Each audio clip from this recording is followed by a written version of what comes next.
Hello, my name is James and welcome to Mirror Domains. Today I'm going to be talking about Nocturnal Animals. I finally got out to see it, and I was not let down by the acting performances in it because they were stellar.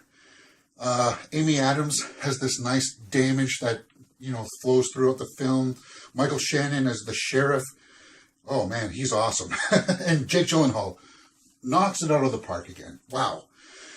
That aside, I don't know if I can recommend this film for its story because it's told in two parts. Basically, there's one storyline where Amy Adams is in the future, or in the sense that she's on her second marriage, and she's succumbed to all the materialism that comes along with the pressures of society, kind of like, you need a good-looking husband, you need a big house, you need a car, and you need a family, or whatever.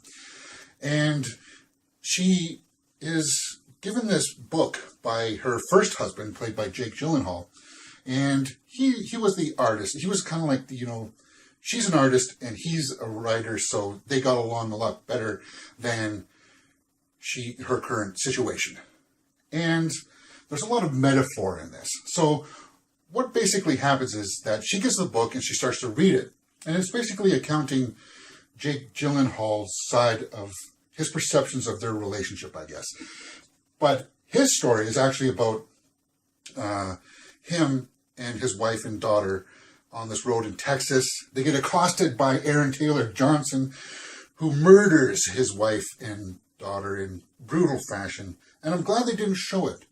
I was like, oh, we're going to see something gross here, aren't we? But they showed some restraint, and I appreciated that. But yeah, it happened, and it's basically, the novel is about Jake Gyllenhaal's character working with a sheriff to try to find, the culprits and bring them to justice.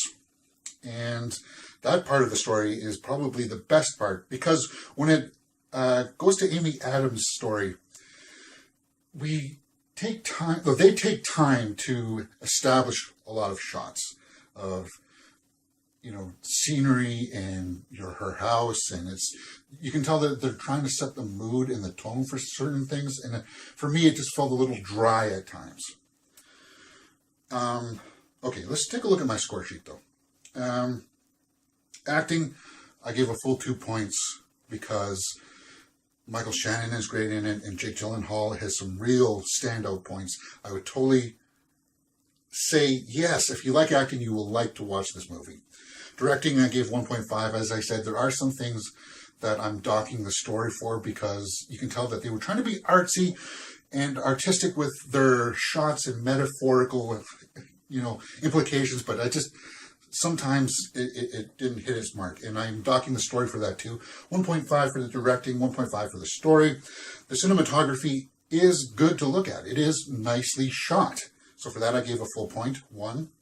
Score, 0.5, and the watchability factor, I would say at least watch this once because it does have some merit in its values. It's just, here's the kind of movie it is. And I'm going to spoil something, and I'm sorry I'm going to do this, but it's a little bit in your face with its artistic endeavors. And what I mean is that this movie opens up with a montage of naked fat ladies dancing, like a fully nude, full frontal nudity. And I was sitting there with my popcorn going, oh, ooh, oh. No, but that's pretty much what I was like. And not to be disrespectful, of course not. But, yeah, so that's pretty much what I thought about it. As you can see, my score sheet adds up to 7.5 for Nocturnal Animals. It is worth watching simply for the performances. All right, that's it. If you've liked what you've seen, please hit that thumbs up button and subscribe. It's on the nose. Yeah, some of it is